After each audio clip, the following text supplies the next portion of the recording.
സ്നേഹമുള്ളവരെ, കത്തോലിക്ക സഭയുടെ വിശ്വാസ നിക്ഷേപം, അപ്പസ്തോലിക അനുശാസനം, അപ്പസ്തോലിക് കോൺസ്റ്റിറ്റ്യൂഷൻ,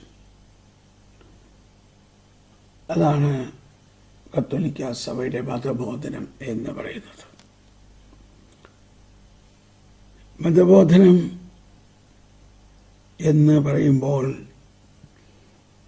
അത്രയ്ക്കാഴമായ വിശ്വാസ നിക്ഷേപം,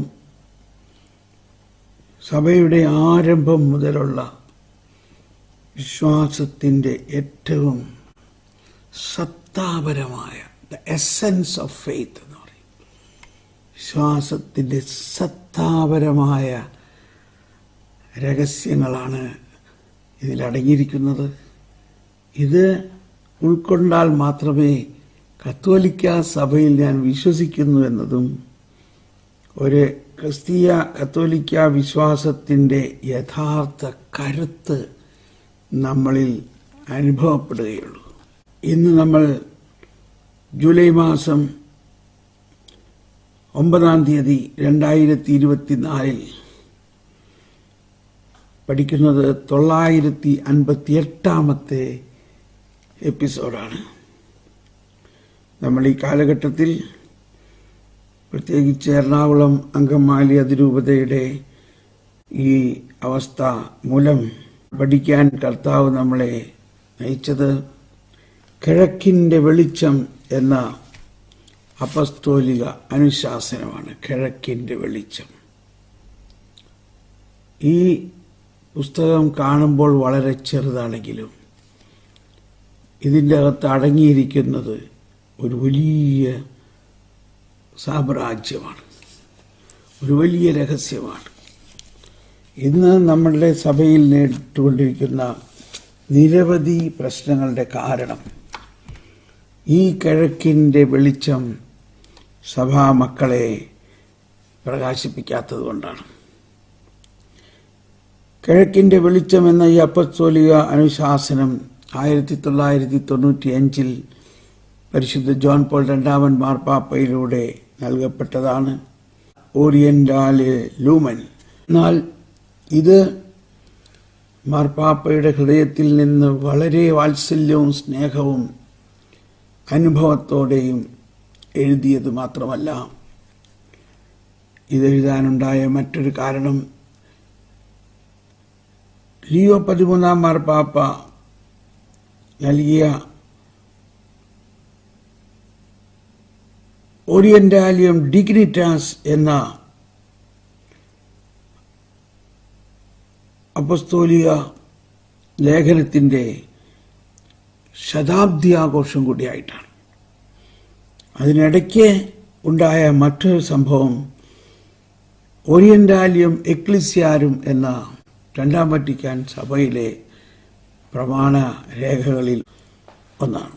ഇതെല്ലാം പറയുന്നത് പൗരസ്ത്യ ആരാധനാക്രമത്തിൻ്റെ ആ പാരമ്പര്യവും അതിലടങ്ങിയിരിക്കുന്ന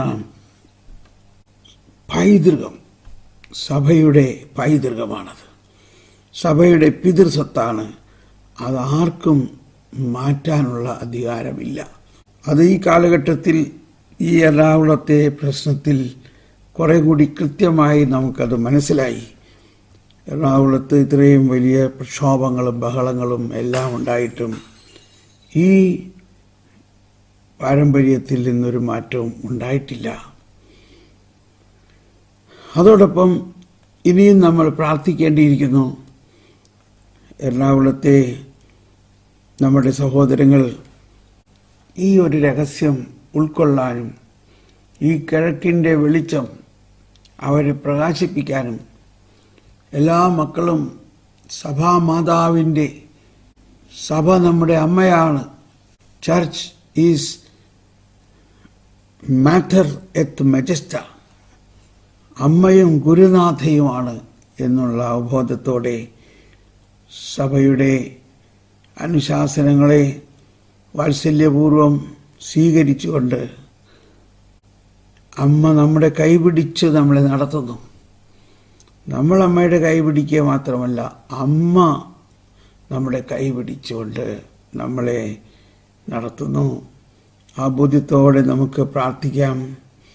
നമ്മളിപ്പോൾ പഠിച്ചുകൊണ്ടിരിക്കുന്നത് കിഴക്കിൻ്റെ വെളിച്ചത്തിൽ 8ാമത്തെ പാരഗ്രാഫിൻ്റെ അവസാന ഭാഗത്തിലാണ്. അതിൽ നമ്മൾ ഇന്നലെ പഠിച്ച ഭാഗം തന്നെ അല്പം കൂടി വിവരിക്കണം എന്ന് തോന്നുകയാണ്. അത് പാരമ്പര്യം ഭൂതകാലവുമായി നമ്മെ ബന്ധിപ്പിക്കുന്നെങ്കിൽ യുഗാന്ത്യോത്മുഖ പ്രതീക്ഷ, അതാണ് പ്രധാന വിഷയം. യുഗാന്ത്യോത്മുഖ പ്രതീക്ഷ ദൈവത്തിൻ്റെ ഭാവി കാലത്തിലേക്ക് നമുക്ക് കവാടം തുറക്കുന്നു. തങ്ങൾ ചെയ്യുന്നതാണ് സമ്പൂർണമെന്ന് ചിന്തിച്ച് സ്വയം ആഘോഷിക്കുകയോ? ഇതാണ് പ്രശ്നം. ഇതാണ് ഇപ്പോൾ എറണാകുളത്തിൻ്റെയും പ്രശ്നം. എല്ലാം തുറന്ന് പറയാല്ലേ. തങ്ങൾ ചെയ്യുന്നതാണ് സമ്പൂർണമെന്ന് ചിന്തിച്ച് സ്വയം ആഘോഷിക്കുകയോ? കണ്ടോ, ഇത് കർത്താവ് ഇതിനകത്ത് എഴുതിയിരിക്കുന്നുണ്ടോ? ജോൺ പോൾ രണ്ടാമൻ മാർപ്പാപ്പ തങ്ങൾ ചെയ്യുന്നതാണ് സമ്പൂർണമെന്ന് ചിന്തിച്ച് സ്വയം ആഘോഷിക്കുകയോ ദുഃഖത്തിന് സ്വയം കീഴടങ്ങുകയോ ചെയ്യുന്ന പ്രലോഭനത്തിൻ്റെ എതിരെ ഓരോ സമയം പൊരുതേണ്ടതായിട്ട് ഒരാന്തരികമായ പൊരുതണം എന്നാ പറയുന്നത്. സമയം ദൈവത്തിൻ്റെതാണ്. സമയത്തിൻ്റെ പരിധിയിൽ സംഭവിക്കുന്നതൊന്നും ദൈവരാജ്യത്തിൻ്റെ പൂർണ്ണതയോട് തുലനം ചെയ്യാവുന്നതല്ല. അത് സ്വതന്ത്രമായ ഒരു ദാനമാണ്. അതാണ് ദൈവരാജ്യം എന്ന് പറയണത്. ദൈവത്തിൻ്റെ അനന്തമായ ആ സമയം മനുഷ്യന് ദൈവം നൽകിയിരിക്കുകയാണ്. ദൈവത്തിൻ്റെ അനന്തമായ സമയം മനുഷ്യന് നൽകിയിരിക്കുന്നു. അങ്ങനെ ആ സമയം ദൈവത്തിൻ്റെ സമയം നൽകിക്കൊണ്ട് മനുഷ്യനെ നിത്യതയാവുന്ന സമയമാവുന്ന യേശോ മിശിഹ മനുഷ്യനിലേക്ക് കടന്നു വന്ന് മനുഷ്യനെ അവൻ്റെ നശ്വരമായ സമയത്തെ അനശ്വരമാക്കിയിരിക്കുന്നു. ഓ ദൈവമേ, എത്ര മനോഹരം! വിശ്വാസത്തിൻ്റെ വലിയ ഒരു ഘടകമാണ് കർത്താവായ ഈശോ നമുക്ക് വേണ്ടി മരിക്കാനായി വന്നു, നമുക്ക് വേണ്ടി മരിക്കാനായി ജനിച്ചു, മരിച്ചവരിൽ നിന്ന് ഉയർത്തു. CCC കാറ്റക്കിസത്തിൽ 991. മരിച്ചവരുടെ ഉത്ഥാനത്തിലുള്ള വിശ്വാസം ആരംഭം മുതലേ ക്രൈസ്തവ വിശ്വാസത്തിൻ്റെ സത്താപരമായ ഒരു ഘടകമാണ്. ക്രൈസ്തവ വിശ്വാസം, അതിന് ഇംഗ്ലീഷിൽ ഇങ്ങനെയാണ് എഴുതിയിരിക്കുന്നത്, that is the essence of Christian faith. The essence, ക്രിസ്തീയ വിശ്വാസത്തിൻ്റെ എസെൻസ്, അതിൻ്റെ കാതൽ. എന്താണ് അതിൻ്റെ കാതൽ? അതിൻ്റെ കാതൽ ഇതാണ്: മരിച്ചവരുടെ ഉത്ഥാനത്തിലുള്ള വിശ്വാസം. അതായത് അന്തിമ സമയത്ത്, ലോകാവസാന സമയത്ത് മരിച്ചവരെല്ലാവരും ഉയർക്കും. അതാണ് യുഗാന്ത്യപരമായ. കുർബാന പുസ്തകത്തിൽ ഒരു പ്രാർത്ഥന ഇങ്ങനെയാണ്: കർത്താവേ, ഇവ ഞങ്ങളുടെ ശരീരങ്ങളുടെ ഉയർപ്പിനും ആത്മാക്കളുടെ രക്ഷയ്ക്കും കാരണമാകട്ടെ. മനസ്സിലായോ? ഇവ ഞങ്ങളുടെ ശരീരങ്ങളുടെ ഉയർപ്പിനും. അപ്പോൾ നമ്മൾ ഉടനീളം സർവാധിപനാം കർത്താവ് പാടുമ്പോഴും ഇത് തന്നെയാണ് പ്രാർത്ഥിക്കുന്നത്. സത്യമായും അങ്ങ് ഞങ്ങളുടെ ശരീരങ്ങളെ ഉയർപ്പിക്കുന്നവനും ആത്മാക്കളെ രക്ഷിക്കുന്നവനും. ഇവിടെ പിതാവ് പറയുന്നൊരു കാര്യം കിഴക്കൻ സഭകളുടെ ആരാധനാക്രമത്തിലുടനീളം ഈ ഉയർപ്പിനെക്കുറിച്ചുള്ള പ്രത്യാശയാണ്. അപ്പോൾ അതുകൊണ്ടാണ് മരിച്ചവരിൽ നിന്ന് ഉയർത്ത് ശിഷ്ടലോകമാകട്ടെ പ്രത്യാശയിലൂടെ രക്ഷിക്കപ്പെടുന്നെങ്കിലും ഇപ്പോഴും ഈറ്റുനോവ് അനുഭവിക്കുന്നു. അപ്പം ഇവിടെ പറയുന്നതിനോട് ചേർത്ത് നമ്മൾ ചിന്തിക്കുമ്പോൾ ജോൺ പോൾ രണ്ടാമൻ മാർപ്പാപ്പ നമ്മളെ ഇവിടെ പഠിപ്പിക്കുന്നത് പൗരസ്ത്യ ആരാധനാക്രമം മുഴുവനും ഈ ഭാവി കാലത്തിലേക്കുള്ള ഒരു പ്രത്യാശയാണ്. അതായത് യുഗാന്ത്യപരമായ പ്രത്യാശ. നമ്മൾ അതിപ്പോൾ കാണില്ല, നമ്മൾ കാണില്ല ഇപ്പോൾ, പക്ഷെ കാണും എന്ന് നമ്മൾ പ്രത്യാശിക്കുന്നു. പ്രത്യാശയാണ്. നമ്മൾ കുറച്ച് ദിവസം മുമ്പ് ജോബിൻ്റെ പുസ്തകത്തിൽ നിന്ന് വായിച്ചു. ജോബ് ശരീരം മുഴുവനും അഴുകിക്കൊണ്ടിരിക്കുന്നു, എങ്കിലും ജോബ് പ്രത്യാശിക്കുകയാണ്. ജോബ് പറയുകയാണ്, 14-ാം അധ്യായത്തിൽ 7, 8, 9 വചനത്തിൽ പറയുകയാണ്, ഒരു വൃക്ഷത്തിന് പോലും പ്രത്യാശയുണ്ട്. ആ വൃക്ഷത്തിൻ്റെ കമ്പ് വെട്ടിക്കളഞ്ഞാൽ അതവിടെ കരഞ്ഞിരിക്കുകയല്ല, അത് പുതിയ കമ്പ് അതിൽ നിന്ന് കിളിർപ്പിക്കുന്നു. കണ്ടോ, വൃക്ഷത്തിന് പ്രത്യാശയുണ്ട്. മുറിച്ചാൽ അത് വീണ്ടും തളിർക്കും, അതിന് പുതിയ ശാഖകൾ ഉണ്ടാകാതിരിക്കുകയില്ല. ജോബ് 14:7. അതിൻ്റെ വേരുകൾ മണ്ണിനടിയിൽ പഴകിപ്പോയാലും അതിൻ്റെ കുറ്റി മണ്ണിൽ കെട്ടുപോയാലും വെള്ളത്തിൻ്റെ ഗന്ധമേറ്റാൽ അത് തളിർക്കുകയും ഇളം ചെടി പോലെ ശാഖ പുറപ്പെടുവിക്കുകയും ചെയ്യും. നമ്മുടെ ജീവിതത്തിൽ ഉള്ള ഏറ്റവും വലിയ ഒരു പ്രശ്നം, ദൈവം നമ്മളിൽ ഉണ്ടെങ്കിലും നമുക്ക് പ്രത്യാശയില്ല. ദൈവം തന്നെ നമ്മളിൽ ഉണ്ടെങ്കിലും നമ്മളുടെ പ്രത്യാശ അത്രയും ഇല്ല. നമുക്ക് എപ്പോഴും ആകുലതയാണ്, അത് നടക്കോ? അതുകൊണ്ടാണ് ചിലർ സഭ പൊളിയും, സഭ രണ്ടാകും, സഭ അങ്ങനെ ആകും, ഇങ്ങനെയാകും എന്നൊക്കെ ഉള്ള ഈ വാക്കുകളൊക്കെ നമ്മുടെ ഡിക്ഷണറിയിൽ എങ്ങനെ വന്നു? ഇതെങ്ങനെ നമ്മുടെ ഡിക്ഷണറി കയറിയത്? കാരണം നമ്മളുടെ വിശ്വാസത്തിൻ്റെ അന്തസത്ത മരിച്ചവരുടെ ഉയർപ്പിലുള്ള പ്രത്യാശയാണ്. അപ്പോൾ ഇപ്പോഴും നമ്മുടെ ജീവിതത്തിൽ പ്രത്യാശയില്ലാത്ത അവസ്ഥയാണോ? അവസ്ഥയാണെങ്കിൽ അതിൻ്റെ ഒരു കാരണം വിശ്വാസത്തിൻ്റെ കാതലായ ഭാഗം നമ്മൾ വിശ്വസിക്കുന്നില്ല. വിശ്വാസത്തിൻ്റെ കാതലായ ഭാഗം ഇന്നലെ ഞാനതെല്ലാം വായിച്ചു. 988 എന്താണ് അത് പറയണത്? വിശ്വാസ പ്രമാണത്തിൻ്റെ അവസാനത്തെ വാക്ക്, ശരീരത്തിൻ്റെ ഉയർപ്പിലും നിത്യമായ ജീവിതത്തിൽ ഞാൻ വിശ്വസിക്കുന്നു. ഇത് ഞാൻ വീണ്ടും വീണ്ടും എന്നെ കൊണ്ട് പറയിപ്പിക്കുന്നതാണ്. ചിലവർക്ക് ബോറടിക്കണുണ്ടാവും, ചിലവർക്ക് ഇപ്പോഴും മനസ്സിലായിട്ടില്ല. അത് ഇതെന്താ ഇയാൾ ഈ പറയണത്? എന്തിനീ പ്രത്യാശ എന്നിങ്ങനെ പറയണേ? മനുഷ്യൻ മരിച്ച മണ്ണോട് മണ്ണാവും, എന്ത് പ്രത്യാശ? എങ്ങനെയെങ്കിലും ഒന്ന് മരിച്ചാൽ മതി, ഇങ്ങനെ ഇവിടെ ജീവിച്ചിട്ട് എന്ത് കാര്യം? കുർബാന കഴിഞ്ഞ് വരുന്നവരുടെ ഒരു സംസാരമാണ്. അപ്പോൾ കാരണം എന്താ? ആ കുർബാനയിലെ പ്രാർത്ഥനകളെല്ലാം എന്ത് കേട്ടുകൊണ്ടാണോ പ്രാർത്ഥിച്ചത്? അതോ ചില പ്രാർത്ഥനകൾ പ്രാർത്ഥിച്ചില്ലായിരിക്കാം.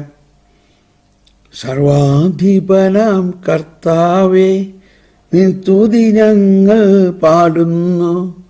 എന്തിനാ? മർത്യനു നിത്യമഹോന്നതമാം ഉത്ഥാനം നീ അരുളുന്നു. ഉണ്ടോ? കുർബാനയുടെ ആരംഭത്തിൽ തന്നെ ലോക അവസാനത്തിൽ ഉണ്ടാകാൻ പോകുന്ന മഹത്വത്തെ സ്വപ്നം കണ്ടുകൊണ്ടാണ്, പ്രത്യാശിച്ചുകൊണ്ടാണ് നമ്മൾ നീങ്ങുന്നത്. സ്നേഹമുള്ളവരെ, അപ്പോൾ ഇവിടെ ഇനി നാളെ ഞാനിത് പറയില്ല. ഇനിയും ഇത് മനസ്സിലാകാത്തവർ ഒരിക്കൽ കൂടി ശ്രദ്ധ തിരിക്കുവിൻ. നമ്മുടെ ജീവിതത്തിൽ നിരാശയോ പ്രത്യാശയില്ലാത്ത അവസ്ഥയോ, ഇപ്പോഴത്തെ അവസ്ഥയിൽ തന്നെ പിള്ളേർക്ക് എന്ത് പറ്റും, ഭർത്താവ് എന്തുണ്ടാവും, എങ്ങനെ ജീവിക്കും, ആര് പൈസ തരും, എവിടെ, ഇത് തന്നെ പക്ഷെ അതെല്ലാം മാറണമെങ്കിൽ ദൈവരാജ്യം അതിൻ്റെ നീതിയും അറിയണം.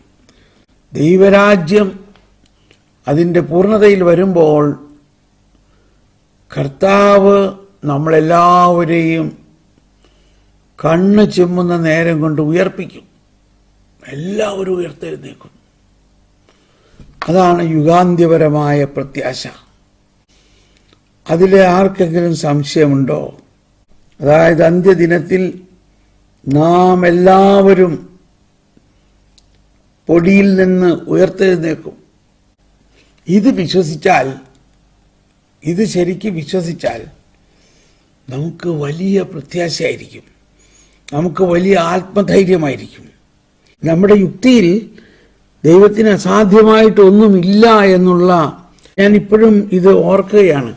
നമ്മൾ വിശ്വാസ പ്രമാണത്തിൽ ഇങ്ങനെയൊക്കെ പ്രാർത്ഥിക്കുന്നുണ്ടെങ്കിലും മതബോധന ഗ്രന്ഥത്തിൽ ആദ്യമായി ഞാനിത് പഠിച്ച സമയത്ത് എനിക്ക് ഭയങ്കര ഒരു തുള്ളിച്ചാടുന്ന ഒരു സന്തോഷമാണ് ഉണ്ടായത്.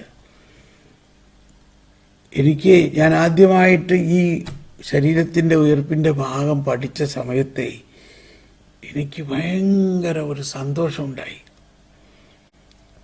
വിശ്വാസത്തിൻ്റെ യഥാർത്ഥ വീര്യം എന്തെന്ന് എനിക്കത് ശരിക്ക് ഒരനുഭവമായി. അനുഭവം ഞാനതങ്ങ് സംശയമില്ലാണ്ട് വിശ്വസിച്ചു. പിന്നീടാണ് എനിക്ക് മനസ്സിലായത്, അന്നു മുതൽ എൻ്റെ പ്രഘോഷണത്തിൽ തന്നെ ഒരു മാറ്റം. ആൾക്കാർ ഇങ്ങനെ പറയാറുണ്ട്, ഇവിടെ ജർമ്മൻകാർ പറയും, "when you are speaking with a conviction", നീ വലിയ ഒരു അവബോധത്തോടും ബോധ്യത്തോടുമാണല്ലോ സംസാരിക്കുന്നത്. അതെങ്ങനെയാണ് അതുണ്ടായത്? അതെന്താണ് അതിൻ്റെ കാരണം? അതെങ്ങനെ നിനക്ക് കിട്ടി? ഇതാണ് അതിൻ്റെ കാരണം. വിശ്വാസ പ്രമാണത്തിൻ്റെ ഏറ്റവും ബുദ്ധിമുട്ടുള്ള അല്ലെങ്കിൽ ഏറ്റവും കാതലായ ഭാഗം ശരീരത്തിൻ്റെ ഉയർപ്പിലുള്ള പ്രത്യാശയാണ്. അപ്പം അതിൽ സംശയമില്ലാതെ വിശ്വസിക്കുമ്പോൾ നമ്മുടെ സംസാര ശൈലി തന്നെ മാറും. ഒന്നാമത്തെ, നമ്മൾ ആവശ്യമില്ലാതെ ഒരു കാര്യവും സംസാരിക്കില്ല, ആവശ്യമില്ലാത്ത നമ്മൾ കേൾക്കില്ല. ഇപ്പോൾ ഉദാഹരണത്തിന് ഇപ്പോൾ എല്ലായിടത്തും ഒരു ന്യൂസാണ്, ഒരു കർദിനാളിനെ സഭയിൽ നിന്ന് മാറ്റി അദ്ദേഹം പറയണത്. അപ്പോൾ അദ്ദേഹം പറഞ്ഞെങ്കിൽ നമ്മൾ കേൾക്കേണ്ട ആവശ്യം എന്താ?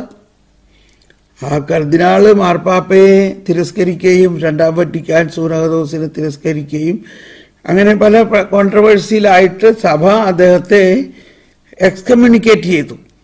ഇനി അങ്ങേര് പറയുന്ന കാര്യങ്ങൾ നമ്മൾ നോക്കേണ്ട ആവശ്യമുണ്ടോ? എക്സ്കമ്മ്യൂണിക്കേറ്റ് ചെയ്ത ഒരാൾ പറയണത് നമ്മൾ കേൾക്കേണ്ട ആവശ്യമുണ്ടോ? എനിക്ക് ഒട്ടും ആഗ്രഹമില്ല. ഇതിന് ഞാൻ കേൾക്കണത്. അപ്പോൾ കേൾക്കണം എന്ന് നമുക്ക് ആഗ്രഹമുണ്ടെങ്കിൽ അത് വിശ്വാസത്തിൻ്റെ പ്രത്യാശയല്ല, അത് വിശ്വാസത്തിൻ്റെ കാഴ്ചപ്പാടല്ല. നമുക്ക് കൃത്യമായിട്ടറിയാം ഇന്ന ആൾക്കാർ സഭയോട് ചേർന്നല്ല നിൽക്കുന്നതെന്ന്. അവരുടെ വാക്ക് നമ്മൾ കേൾക്കേണ്ട ആവശ്യമുണ്ടോ? അപ്പോൾ അത് സഭയുടെ ഔദ്യോഗികമായ പ്രബോധനത്തെ അനുസരിക്കാത്തവരുടെ വാക്കുകൾ കേൾക്കാനേ താല്പര്യമില്ല നമുക്ക്. കാര്യം നമുക്കിവിടെ പൂർണ്ണമായത് കിട്ടിക്കഴിഞ്ഞിരിക്കുന്നു. ഇത് വളരെ പ്രധാനപ്പെട്ട ഒരു കാര്യമാണ്. നമ്മുടെ ജീവിതത്തിൽ ഇതുകൊണ്ട് എന്ത് ഗുണം? ഇതൊക്കെ പഠിച്ചിട്ടുണ്ട്. ഈ പുസ്തകം മുഴുവനും പഠിച്ചത് കൊണ്ട് എന്ത് പ്രയോജനം? അതിലെഴുതിയിരിക്കുകയാണ് അതിൻ്റെ കാതൽ, അതിൻ്റെ സത്ത, ഈ വിശ്വാസം മുഴുവൻ്റെയും സത്ത എന്താണ്? മരിച്ചവരുടെ പുനരുത്ഥാനത്തിലുള്ള വിശ്വാസം. മരിച്ചവരുടെ പുനരുത്ഥാനത്തിലുള്ള വിശ്വാസം. ഞാൻ ഇന്നലെ നമ്മുടെ ഇംഗ്ലീഷ് ഗ്രൂപ്പിലാണ് അത് വായിച്ചത്. ഞാനിപ്പം മലയാളത്തിൽ അതൊന്ന് വായിച്ചോട്ടെ. 2 മക്ബായറിൽ 7-ാം അധ്യായത്തിൽ ആ അമ്മ പറഞ്ഞ കാര്യം, അമ്മയും 7 മക്കളും, 2 മക്ബായർ 7. അതിൽ മുഴുവൻ ഞാൻ വായിക്കുന്നില്ല, നിങ്ങളെല്ലാവരും ഒന്ന് വായിച്ചാൽ നന്നായിരിക്കും. അതിൻ്റെ അവസാനം പറയുകയാണ് 20-ാമത്തെ വചനം മുതൽ, 7 മക്കളെയും ആ അമ്മയുടെ മുമ്പിൽ വെച്ച് കൊന്നു അവർ, അതിഭയാനകമായ രീതിയിൽ. എന്നിട്ട് ഇവിടെ പറയാണ്, ആ മാതാവാകട്ടെ സവിശേഷമായ പ്രശംസയും സമ്പൂജ്യമായ സ്മരണയും അർഹിക്കുന്നു. കണ്ടോ, ആ അമ്മയെക്കുറിച്ച് എഴുതപ്പെട്ടിരിക്കുകയാണ്. ആ മാതാവാകട്ടെ സവിശേഷമായ പ്രശംസയും സമ്പൂജ്യമായ സ്മരണയും അർഹിക്കുന്നു. ഒറ്റ ദിവസം 7 പുത്രന്മാർ വധിക്കപ്പെടുന്നത് കണ്ടെങ്കിലും കർത്താവിലുള്ള പ്രത്യാശ നിമിത്തം, ഹല്ലേലൂയ, കണ്ടോ, അതേ വാക്കാണ് അവിടെ ഉപയോഗിച്ചിരിക്കുന്നത്. ഓ പ്രൈസ് ദ ലോർഡ്. കർത്താവിലുള്ള പ്രത്യാശ നിമിത്തം അവൾ സധൈര്യം അത് സഹിച്ചു. അതാണ് സധൈര്യം, അതാണ് ആത്മധൈര്യം, അതാണ് 991 പറയുന്ന ക്രിസ്ത്യാനിയുടെ ആത്മധൈര്യം. പിതാക്കന്മാരുടെ ഭാഷയിൽ അവൾ അവരോരോരുത്തരെയും ധൈര്യപ്പെടുത്തി. ശ്രേഷ്ഠമായ വിശ്വാസദാർഢ്യത്തോടെ സ്ത്രീ സഹജമായ വിവേചനാശക്തിയെ പുരുഷോചിതമായ ധീരത കൊണ്ട് ബലപ്പെടുത്തി. കണ്ടോ, സ്ത്രീ സഹജമായ വിവേചനാശക്തിയെ പുരുഷോചിതമായ പൗരുഷമായ ധീരത കൊണ്ട് ബലപ്പെടുത്തി. അവൾ പറഞ്ഞു, നിങ്ങൾ എങ്ങനെ എൻ്റെ ഉദരത്തിൽ രൂപം കൊണ്ടുവന്ന് എനിക്കറിയില്ല. നിങ്ങൾക്ക് ജീവനും ശ്വാസവും നൽകിയതും നിങ്ങളുടെ അവയവങ്ങൾ വാർത്തെടുത്തത് ഞാനല്ല. മനുഷ്യനെ ഉരുവാക്കുകയും, ചിലവർ വിചാരമുണ്ട് ഒരമ്മ പെറ്റുകഴിഞ്ഞാൽ അതെൻ്റെ അമ്മയുടെയാണ് ആ കൊച്ചെന്നുള്ളത്. ബാക്കിയുള്ളവരെ കാണിക്ക പോലും ചെയ്യാത്ത ആൾക്കാരുണ്ട്. ഇതെൻ്റെ കൊച്ചാണ്, എൻ്റെ കൊച്ചാണ്. പക്ഷെ ഇവിടെ അമ്മ പറയാണ്, എങ്ങനെ എൻ്റെ ഉദരത്തിൽ രൂപം കൊണ്ടുവന്ന് എനിക്കറിയില്ല. നിങ്ങൾക്ക് ജീവനും ശ്വാസവും നൽകിയതും നിങ്ങളുടെ അവയവങ്ങൾ വാർത്തെടുത്തതും ഞാനല്ല. മനുഷ്യനെ ഉരുവാക്കുകയും എല്ലാറ്റിൻ്റെയും ആരംഭം ഒരുക്കുകയും ചെയ്ത ലോക സൃഷ്ടാവ് തൻ്റെ നിയമത്തെ പ്രതി നിങ്ങളെ തന്നെ വിസ്മരിക്കുന്നതിനാൽ കരുണാപൂർവം നിങ്ങൾക്ക് ജീവനും ശ്വാസവും വീണ്ടും നൽകും. നിങ്ങൾക്ക് ജീവനും ശ്വാസവും വീണ്ടും നൽകും. അവൾ തന്നെ അവഹേളിക്കുകയാണെന്ന് അവളുടെ സ്വരം കൊണ്ട് അന്തിയോക്കസിന് തോന്നി.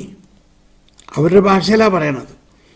ഏറ്റവും ഇളയ സഹോദരൻ ഇനിയും ബാക്കിയുണ്ടായിരുന്നു.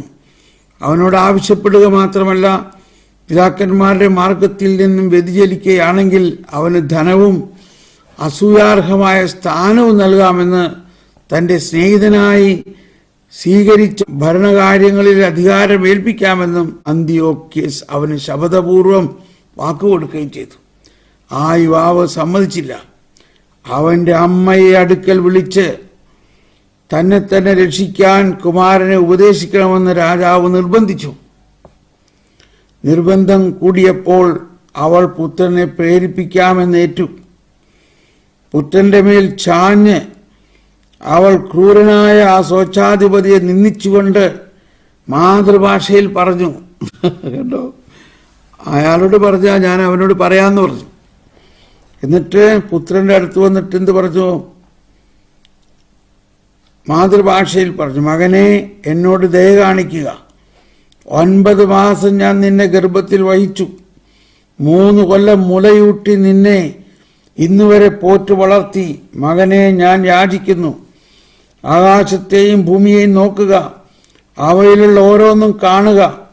ഉണ്ടായിരുന്നവയിൽ നിന്നല്ല ദൈവം അവയെ സൃഷ്ടിച്ചതെന്ന് മനസ്സിലാക്കുക. Praise the Lord.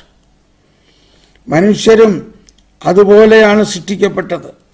ഈ കശാപ്പുകാരനെ ഭയപ്പെടേണ്ട. അല്ല, അമ്മ പറയണതാണ്. ഒന്നാലോചിച്ച് നോക്കി. ഈ കശാപ്പുകാരനെ ഭയപ്പെടേണ്ട.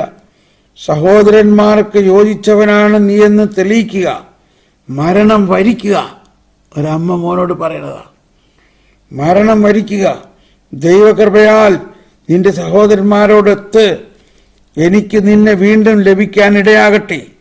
അവൾ സംസാരിച്ച് തീർന്നയുടനെ യുവാവ് ചോദിച്ചു, നിങ്ങൾ എന്തിനാണ് വൈകുന്നത്? രാജകൽപ്പന ഞാൻ അനുസരിക്കുകയില്ല. മോശ വഴി ഞങ്ങളുടെ പിതാക്കന്മാർക്ക് ലഭിച്ച നിയമം ഞാൻ അനുസരിക്കുന്നു. എബ്രായ ജനത്തിനെതിരെ സകല ദുഷ്ടതകൾ പ്രവർത്തിക്കുന്ന നീ ദൈവകരങ്ങളിൽ നിന്നും രക്ഷപ്പെടുകയില്ല. ഞങ്ങൾ പീഡനമേൽക്കുന്നത് ഞങ്ങളുടെ പാപത്തിന്റെ ഫലമായിട്ടാണ്. ജീവിക്കുന്നവനായ കർത്താവ് ഞങ്ങളെ ശാസിച്ച് നേർവഴിക്ക് തിരിക്കാൻ അല്പനേരത്തേക്ക് ഞങ്ങളോട് കോപിക്കുമെന്നെങ്കിലും അവിടുന്ന് തന്റെ ദാസരോട് വീണ്ടും രഞ്ജിപ്പിലാക്കും. പാപിയായ നീച, അങ്ങേയറ്റം നികൃഷ്ടനായ മനുഷ്യ, ദൈവമക്കളുടെ നേരെ കരമുയർത്തുന്ന നീ വ്യാജ പ്രതീക്ഷകൾ പുലർത്തി വ്യർത്ഥമായി ഞെളിയേണ്ട. സർവശക്തനും സർവദർശിയുമായ ദൈവത്തിന്റെ ശിക്ഷാവിധിയിൽ നിന്ന് നീ ഇനിയും രക്ഷപ്പെട്ടിട്ടില്ല. എന്നാൽ ദൈവത്തിന്റെ ഉടമ്പടി അനുസരിച്ച് ഞങ്ങളുടെ സഹോദരന്മാർ ഹ്രസ്വകാല പീഡനങ്ങൾക്ക് ശേഷം അനുസ്യൂതം പ്രവഹിക്കുന്ന ജീവൻ പാനം ചെയ്തിരിക്കുന്നു. നിനക്ക് ദൈവത്തിന്റെ ന്യായവിധിയിൽ നിന്റെ ഗർവിനനുസരിച്ച് ശിക്ഷ ലഭിക്കും. ഞങ്ങളുടെ ജനത്തോട് കരുണ കാണിക്കണമെന്നും ദുരിതങ്ങളും മഹാമാരികളും വഴി വേഗം നിങ്ങളെക്കൊണ്ട് അവിടുന്ന് മാത്രമാണ് ദൈവമെന്ന് ഏറ്റു പറയിക്കണമെന്നും ഞങ്ങളുടെ ജനത്തിന്റെ മേൽ നീതിയായി തന്നെ നിബന്ധിച്ചിരിക്കുന്ന ദൈവകോപം ഞാനും എൻ്റെ സഹോദരന്മാരും വഴി അവസാനിപ്പിക്കാൻ ഇടയാകണമെന്നും ദൈവത്തോട് യാചിച്ചുകൊണ്ട് എൻ്റെ സഹോദരന്മാരെ പോലെ ഞാനും ശരീരവും ജീവനും പിതാക്കന്മാരുടെ നിയമങ്ങൾക്ക് വേണ്ടി അർപ്പിക്കുന്നു. നിന്ദയാൽ കോപാവേശം പൂണ്ട രാജാവ് മറ്റുള്ളവരോടെന്നതിനേക്കാൾ ക്രൂരമായി അവനോട് വർത്തിച്ചു. അവൻ തൻ്റെ പ്രത്യാശ മുഴുവൻ കർത്താവിൽ അർപ്പിച്ചതുകൊണ്ട് മാലിന്യമേൽക്കാതെ മരിച്ചു. പുത്രന്മാർക്ക് ശേഷം അവസാനം മാതാവ് മരിച്ചു. ബലിവസ്തുക്കളുടെ ഭോജനത്തെയും ക്രൂരപീഡനങ്ങളെയും സംബന്ധിച്ച് ഇത്രയും മതി. Praise the Lord. സ്നേഹമുള്ളവരെ, നിങ്ങളെല്ലാവരും ഈ 7-ാം അധ്യായം മുഴുവൻ വായിക്കുന്നത് നന്നായിരിക്കും. കാരണം ഈ മക്ബായരുടെ പുസ്തകം എന്തിനാണ് ബൈബിളിൽ വെച്ചേക്കണത് എന്നുള്ളതിൻ്റെ പ്രധാന കാരണം ഈ അധ്യായമാണ്. ഈ അമ്മയാണ് അതിന് കാരണം. 7 മക്കളെയും തൻ്റെ കൺമുമ്പിൽ വെച്ച് വധിച്ചതും ആ അമ്മ മകന് കൊടുത്ത ഉപദേശവും നമ്മൾ ഓരോരുത്തരും ഒന്ന് സ്വീകരിച്ചുകൊണ്ട് കത്തോലിക്ക സഭയിൽ പലയിടത്തും പലരും വലിയ പ്രക്ഷേപങ്ങളാണ് ക്രിസ്ത്യാനികൾക്കെതിരെ ഉണ്ടായ. അതിനെതിരെ നമ്മൾ പ്രതികരിക്കുന്നു. ബൈബിള് കത്തിച്ചു കളഞ്ഞു, അതിനെതിരെ പ്രതികരിക്കുന്നു. ബൈബിള് കത്തിച്ചു കളഞ്ഞാൽ കത്തിച്ചോ, ബൈബിൾ എൻ്റെ അകത്തുണ്ട്. എൻ്റെ അകത്തുള്ള ബൈബിള് കത്തിക്കാൻ പറ്റുമോ? പറയും. അപ്പൊ ഈ ബൈബിള് കത്തിക്കണതിനെ പ്രതികരിക്കുന്ന ആളുകൾ ബൈബിള് അധികം വായിക്കാത്ത ആൾക്കാരായിരിക്കും. എനിക്ക് ബൈബിള് കത്തിച്ച് കളഞ്ഞെന്ന് അയച്ചിട്ട് ഒരു കുഴപ്പമില്ല. കാരണം ഈ ബൈബിളിൽ എഴുതിയിരിക്കുന്ന അക്ഷരങ്ങളല്ല, അത് എൻ്റെ ഹൃദയഫലകത്തിൽ എഴുതിയിരിക്കുകയാണ്. എൻ്റെ ഹൃദയത്തിൽ ബൈബിൾ എഴുതിയാൽ പിന്നെ അത് കത്തിക്കാൻ പറ്റുമോ? സ്നേഹമുള്ളവരെ, നമുക്കിവിടെ നിർത്താം. ഞാൻ പറയണത് നിങ്ങൾ കേൾക്കോ? ഈ 7-ാം അധ്യായം നിങ്ങളെല്ലാവരും ഒന്ന് വായിക്കോ. ഞാൻ വായിച്ചത് കൂടാതെ നിങ്ങൾ അത് സാവധാനം വായിച്ചുകൊണ്ട് ആ ഓരോ സഹോദരന്മാരും സഹിക്കേണ്ടി വന്നതും അവർ അതിന് ധീരതയോടെ സഹിച്ചതും എല്ലാം ഈ അന്ത്യവിധിയെക്കുറിച്ചും ശരീരത്തിൻ്റെ ഉയർപ്പിലുള്ള പ്രത്യാശ കൊണ്ടാണ് അവർക്ക് അങ്ങനെ ചെയ്യാൻ സാധിച്ചത്. ഈ അമ്മയ്ക്കും ഇത് ചെയ്യാൻ സാധിച്ചത് അന്ത്യദിനത്തിൽ ഈ മക്കളെല്ലാവരും ഉയർത്തെഴുന്നേക്കും. നിങ്ങൾ അവരെ കൊന്നെന്ന് വിചാരിച്ചുകൊണ്ട് ഒന്നും പോകാനില്ല. അന്ത്യദിനത്തിൽ ഞങ്ങളെല്ലാവരും ഉയർത്തെഴുന്നേറ്റ് ഞങ്ങൾ ഒരുമിക്കും, ഞങ്ങൾ ഒരുമിച്ച് കാണും, ഞങ്ങൾ ദൈവത്തിൽ ആനന്ദിക്കും എന്നുള്ള ആ ഒരു വലിയ ബോധ്യം. അപ്പോൾ എനിക്ക് തോന്നുന്നത് ഈ അധ്യായം വായിക്കുമ്പോൾ നമ്മളുടെ ജീവിതത്തിൽ അന്ത്യവിധിയെക്കുറിച്ചും യുഗാന്ത്യപരമായ ഒരു വലിയ ക്ലാരിറ്റി നമുക്ക് കിട്ടും. അതായത് പഴയ നിയമത്തിൽ തന്നെ ഈ യുഗാന്ത്യപരമായ വലിയ സത്യം വെളിപ്പെടുത്തിയിരിക്കുന്നു എന്നുള്ളതാണത്. പഴയ നിയമത്തിൽ തന്നെ. വരുവിൻ, നമുക്ക് സ്തുതിച്ച് നന്ദി പറയാം. ഹല്ലേലൂയാ, ഹല്ലേലൂയാ, ഹല്ലേലൂയാ, ഹല്ലേലൂയാ. നമുക്കൊന്ന് വലിയ സന്തോഷത്തോടെ നന്ദി പറയാം. എന്തോ ഒരു വലിയ കാര്യമാണ് നമ്മൾ ഈ കേട്ടത്. എന്തോ ഒരു വലിയ രഹസ്യമാണ് നമ്മൾ ഈ കേട്ടത്. നമുക്ക് ഇതിന്റെ അടുത്ത് നിൽക്കാൻ പറ്റുമോ? നമുക്ക് ഇതിന്റെ അടുത്ത് നിൽക്കാൻ പറ്റുമോ? എന്റെ കർത്താവേ, ക്ഷമിക്കണേ. ആ അമ്മയുടെ വിശ്വാസവും ആ സഹോദരങ്ങളുടെ വിശ്വാസത്തിന്റെ അടുത്ത് നിൽക്കാൻ പറ്റുമോ നമുക്ക്? ഇതാണ് വിശ്വാസത്തിന്റെ മാറ്റുരച്ച് നോക്കണമെന്ന് പറയുന്നത്. വിശ്വാസം, പ്രത്യാശ, സ്നേഹം. ഈ പ്രത്യാശയിൽ നിന്നാണ് നമ്മുടെ ജീവിതത്തിന്റെ വിജയം ഉണ്ടാകുന്നത്. എല്ലാവരും ഇന്ന് നമുക്ക് ലഭിച്ച ഈ വലിയ സത്യത്തിനും ഈ ആത്മധൈര്യത്തിനും വേണ്ടി നന്ദി പറയാം. ഈശോയെ, ഞങ്ങൾ വിശ്വസിക്കുന്നു, ഞങ്ങൾ പ്രത്യാശിക്കുന്നു. അന്ത്യദിനത്തിൽ ഞങ്ങളെല്ലാവരും ശരീരത്തോടെ ഉയർത്തെഴുന്നേറ്റ് അങ്ങയോടൊപ്പം ഒന്നാകും എന്നുള്ള പ്രത്യാശ ഞങ്ങൾക്ക് ആത്മധൈര്യം പകരുന്നു. ആമേൻ, ആമേൻ, ആമേൻ.